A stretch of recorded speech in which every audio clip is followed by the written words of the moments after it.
formed people come and give presentations on economics, politics, history, heavy on the economics, quite a lot of stuff on how to invest your money, which you can either take or leave. But it is a meeting of many of the best minds in the pro-freedom movement in the United States.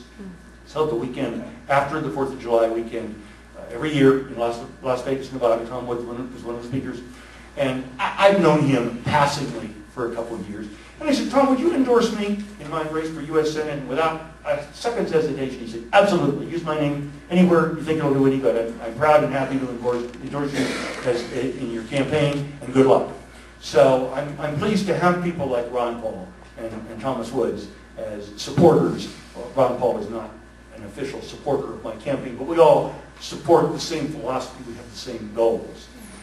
And I sincerely believe that this is a turning point, a tilt point, when the axis of politics tilts by 90 degrees. Maybe not by 90 degrees, but significantly. The battle in America right now, as Judge Napolitano pointed out, is no longer left versus right. It's individual liberty versus centralized power. That is the fundamental battle that's going on in the United States now. It began a long time ago, as early as Abraham Lincoln. And much though Abraham Lincoln is revered and every school child is taught that Abraham Lincoln was our greatest president. No, Abraham Lincoln was one of our most dangerous presidents. He was one of the people who pushed this country towards a philosophy of centralized power. Abraham Lincoln issued orders when he was president to have newspaper editors who published criticisms of his presidency, carted away and locked up in jail. That's not my idea of a great leader, okay? But that was Abraham Lincoln. Another of the worst presidents was Woodrow Wilson, who was shown briefly in one of the clips there as Judge Napolitano was speaking, who gave us the income tax and the Federal Reserve System. And right now we have perhaps one of the 3 or 4 worst presidents of all time, Barack Obama. And a lot of people, conservatives in particular, like to say, Obama's the worst president ever. Actually, I don't think so. I think he's behind both Wilson and Lincoln. But he's certainly in the top 3 or 4 worst presidents. And out of 44, that's nothing to be proud of. Barack Obama is... Jimmy Carter. Don't forget Jimmy Carter. Jimmy Carter was actually not that bad of a president. If you look at what he did as opposed to his rhetoric, Jimmy Carter did not do a lot to damage this country the way that Barack Obama, Woodrow Wilson, and Abraham Lincoln did. They consolidated central power. They abused the rights of citizens. They suspended the right of habeas corpus. Those were 3 very, very dangerous men. And Jimmy Carter wasn't even in their league. Jimmy Carter was just, kind of out of his depth, I think.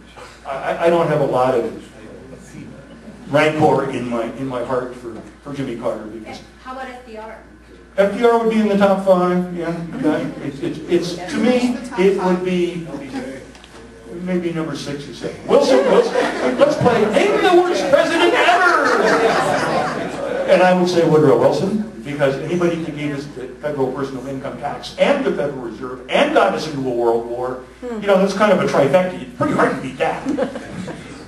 Probably 2nd, Lincoln, probably 3rd, FDR, probably 4th, Obama, and we have nominations. 1 slot left open. Who's the 5th worst president? You said LBJ. LBJ would be somewhere up there. Anybody else got it? Okay, going once for LBJ. Going twice. I'm hearing no opposition. LBJ. Excuse me? We got a Kennedy vote. LBJ. He's right. LBJ. We got 5. We got 5. Moving on. I'm here tonight because, as I said at the end of my little 3-minute canned presentation that will be aired on KTVK and other stations later between now and the election, I'm not here because I need your vote.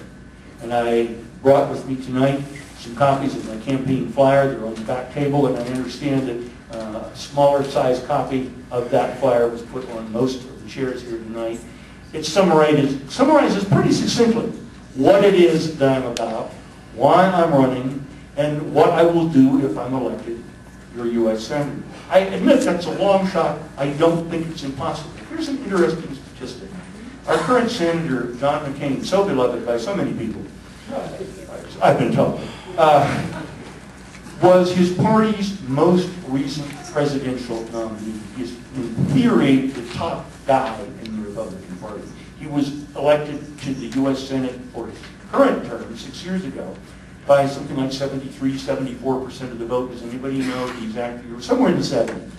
The last Rasmussen poll that I saw showed him at 51% and falling.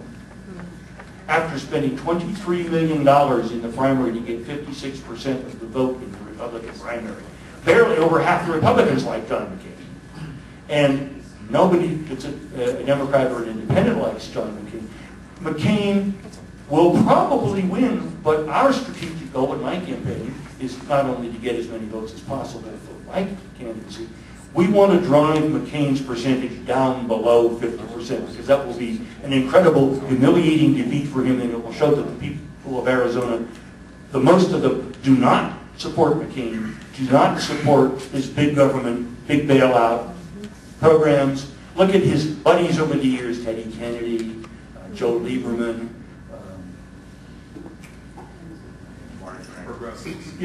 progressives, corporate state, big government people, you know, McCain, Lieberman, McCain, Feingold, McCain, Kennedy. Every bill you see has McCain's name linked up with somebody. And there's a new one that most of you probably don't even know about because they haven't been talking about it.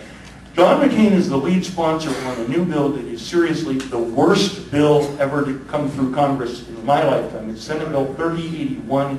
It's called the Preventive Detention Act, something like that. Basically, it would authorize the government, the president or his designees, to arrest anybody, including American citizens, hold them indefinitely without trial and without charges. Just pick them up and arrest them and cart them away. Just a things to do in East Germany. That's the kind of America John McCain wants. It's not the kind of America I want. If you think I'm exaggerating, go look it up on the internet when you get home. Senate Bill 3081. It'll scare you to death, and it should. And this man... Repeat that again, please. Senate Bill 3081. And I'm pretty sure that's it. Introduced it how long ago? About February or March, I believe. He's got like a dozen co-sponsors, including that great American patriot, Scott Brown. Remember how everybody goes, so red Scott Brown, oh, we beat the Democrats of Massachusetts. Scott Brown's on board with it. A lot of people are. McCain is a very dangerous man. He does not represent the people of Arizona. And my goal is to bring him down as far and as fast as I can during this campaign. I'd like to win. I'd certainly like to get him below 50%. And I think we have a real good chance of achieving that goal if we can raise the money. We're going to run radio spots, as many as we can afford around the state during the last 2 or 3 weeks of the campaign. Starting in mid-October, radio spots cost an average of about $20. I see your hand, I'll get to you in a moment, if I may. If everybody in this room would kick in $20, that would be 60 or 80 radio spots right there. I know some of you, I'm guessing, statistically, there's probably at least one person in this room that could write out a $1,000 check. There's probably a third of you that are literally struggling to hold on to your homes and your cars because this economy has been crashed by financial manipulators and speculators, and you literally cannot spend $1 beyond your basic budget, but at least you're going out there and walking the precincts and putting in the time and energy if you can't support candidates and causes financially. But everyone can do something. Anyone who can contribute to my campaign, there's a form in the back of the room, a beige-colored campaign flyer, and you can fill that out. The FEC requires that you ask for people's occupation. Incidentally, you don't have to tell them. We, the candidates, are required to ask you your occupation and employer. You, the contributors, are not required to provide that information. Interesting, huh?